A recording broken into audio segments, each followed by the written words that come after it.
বলছি দাদা লজ্জা করে না লজ্জা?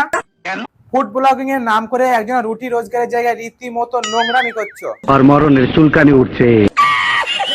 বস আমরা হচ্ছে পশ্চিমবাংলার ছেলে। তাই নাকি? তুমি পশ্চিমবঙ্গের ছেলে? হ্যাঁ। কিন্তু পাবলিক তো তোমার কমেন্ট বক্সে বলছে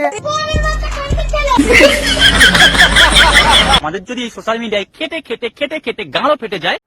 আহা গো, সোশ্যাল মিডিয়ায় কত খাটনি খাটে, তা দেখি তোমার খাটনির নমুনা।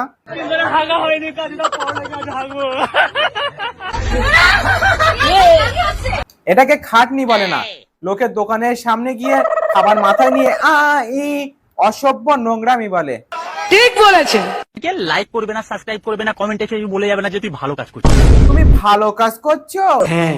তা বলি রানু মন্ডলের ঝাঁটা চেনো?